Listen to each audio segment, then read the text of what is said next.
आणि यांना आपण नवीन वर्षाच्या निमित्ताने असा एक संकल्प करायचा आहे की आपण या दोन व्यक्तीच्या नावाने किंवा अन्य शिवी मुक्त अभियान संवाद असं आपण नवीन वर्षाच्या निमित्ताने आज समाजामध्ये वावरताना करणार आहोत। आणि याचा संदेश आम्ही घेऊन तर आपली पाठची बहीण आईसारखं आपलं आयुष्यभर आपल्या बरोबर साथ देते, त्यामुळे आई आणि ताई हिच्या नावाने आपण कधीही कुठल्याही प्रकारचं या दोन्ही व्यक्तीला वाईट वाटणार नाही, सन्मानाने वागणूक देऊ असं आपले वागणूक असणार आहे। म्हणून नवीन वर्षाच्या निमित्ताने आपण शिवीमुक्त संवाद असा संकल्प करणार आहोत। यासाठी आम्ही हा संदेश घेऊन इथं आलेलो आहे। आपण सर्वांनी या संदेशाचं यापुढील नवीन वर्षात पालन करूया, एवढंच मी या सांगण्यासाठी इथं आलोय। धन्यवाद। धन्यवाद।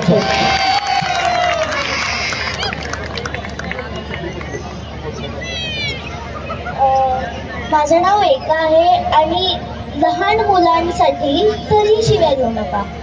लहान मुलांच्या बालमनावर परिणाम पडतो, जे की खूप वाईट आहे आणि तुमचं बघूनच मुलं पुढे पडतात। आणि जर लहान मुलांनी ह्या शिव्या ऐकल्या तर मुलं डिस्टर्ब होतात। मुलांना पुढचं काही कळतच नाही, मुलांना फक्त शिव्या द्यायचं हे माहिती आहे, पण शिव्या कुठे द्यायच्या, किती वाईट आहेत हे नाही माहिती। थँक्यू। गावात जोरदार टाळ्या झाल्या पाहिजेत। नमस्कार सातारकर, तुमचा फार वेळ घेणार नाही। गेली 1 वर्ष 1 जानेवारी 2024ला आम्ही हा संकल्प साताऱ्यात राबवत आहोत, शिवीमुक्त सातारा अभियान।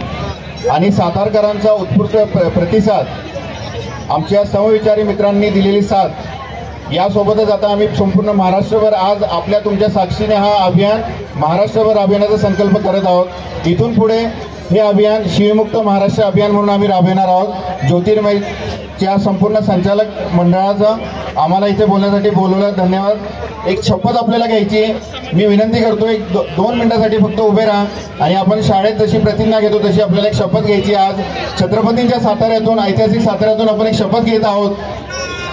ही नगरी आहे छत्रपतींची आणि म्हणूनच भारत माझा देश आहे अशी शपथ घेत आहे की मी माझ्या ऐतिहासिक सातारा जिल्ह्याला शिवीमुक्त बनवेन। आता एक घोषणा द्या माझ्यासोबत, माझा सातारा शिवीमुक्त सातारा, माझा सातारा शिवीमुक्त सातारा। धन्यवाद। छत्रपती शिवाजी महाराज सर्व स्त्रियांचा, माता भगिनींचा आदर करण्याची जबाबदारी माझी असून मी दुसऱ्यांनाही त्याचे महत्त्व पटवून देईन। तसेच मी कोणालाही आई बहिणीवरून शिवी देणार नाही, शिवीगाळ करणार नाही। आणि जर कोणी तसे करत असेल